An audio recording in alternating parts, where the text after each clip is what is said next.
सुप्रभात। कक्षा 10 की प्रिय छात्राओं, ये हमारी हिंदी विषय की कक्षा है। हिंदी के विषय में पिछली कक्षा में हम लोग गद्य क्या है, गद्य और पद्य में क्या अंतर है, गद्य का विकास और स्वरूप पढ़ चुके हैं। उसी क्रम में आगे जो हमारा पाठ्यक्रम है, शुक्ल युग अर्थात छायावादी युग, उसके बारे में पढ़ेंगे। इसमें हमने जो आपको फ़ोटो भेजूंगी उसमें मैंने अंडरलाइन कर दिया, बहुत ध्यान से पढ़िएगा। और इसको जो प्रश्न देंगे उसको करके आपको हमारे व्यक्तिगत नंबर पर भेजना भी है। ये देखिए, शुक्ल युग सन 1919 से 1938 ईस्वी तक के काल को हिंदी गद्य साहित्य में पंडित रामचंद्र शुक्ल के महत्वपूर्ण योगदान के कारण शुक्ल युग का नाम दिया गया। इस युग को छायावादी युग, प्रसाद युग, प्रेमचंद युग के नाम से भी जाना जाता है। अगर पूछा जाए कि शुक्ल युग को अन्य किन नामों से जाना जाता है तो आप क्या लिखेंगे? इस युग को छायावादी युग, प्रसाद युग और प्रेमचंद युग के नाम से भी जाना जाता है। 1919 में पंजाब के जलियांवाला बाग जो कांड हुआ, इसमें राष्ट्रीय चेतना को और दृढ़ता प्रदान किया गया। युवकों को कल्पनाशील मानस कुछ कर गुजरने के लिए तड़पने लगे, जो युवा वर्ग थे, और इस युग में पराधीनता और व्यवस्था की अनुभूति से व्याकुल होकर के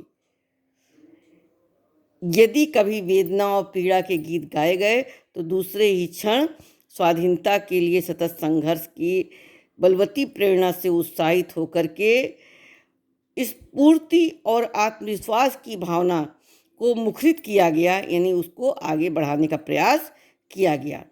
इस युग की सीमा में रचित गद्य अधिक कलात्मक हो गए हैं और यह चरित्र प्रधान, लाक्षणिक, अलंकृत और कवित्वपूर्ण हो गया। इसमें अनुभूति की सघनता और भावों की तरलता है। इसकी प्रकृति अंतर्मुखी हो गई। राय कृष्णदास, वियोगी हरि, डॉक्टर रघुवीर सिंह, माखनलाल चतुर्वेदी, जयशंकर प्रसाद, महादेवी वर्मा, सुमित्रानंदन पंत, सूर्यकांत त्रिपाठी निराला, नंदुलारे वाजपेयी, बेचन शर्मा उग्र, शिव पूजन सहाय आदि गद्य लेखकों ने छायावादी युगीन गद्य साहित्य को समृद्ध बनाने का प्रयास किया है।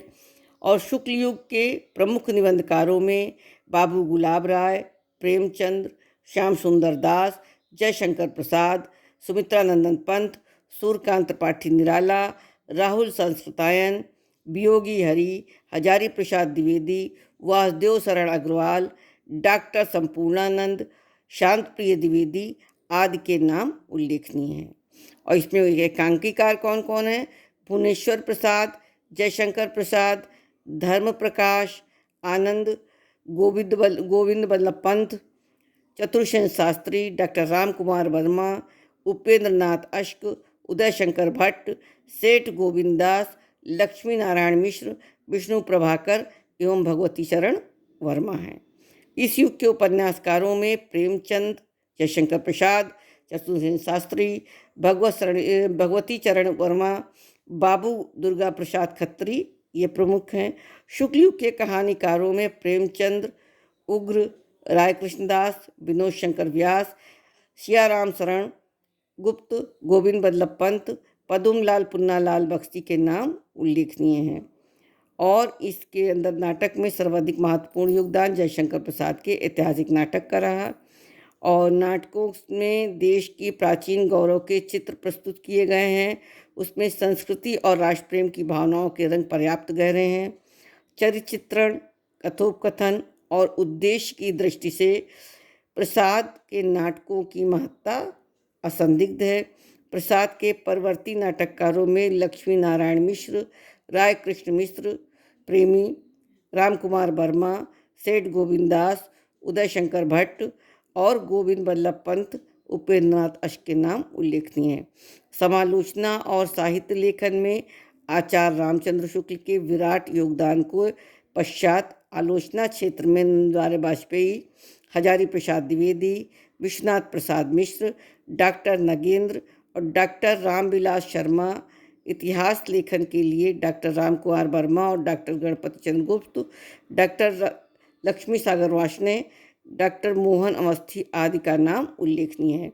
बेटा इनको हम इसलिए बता रहे हैं कि आपके जो बोर्ड में प्रश्न आते हैं तो वो अक्सर आ जाता है कि माने डॉक्टर गुलाब राय, बाबू गुलाब राय किस युग के निबंधकार थे या उपन्यासकार थे, तो आपको ये याद करना है।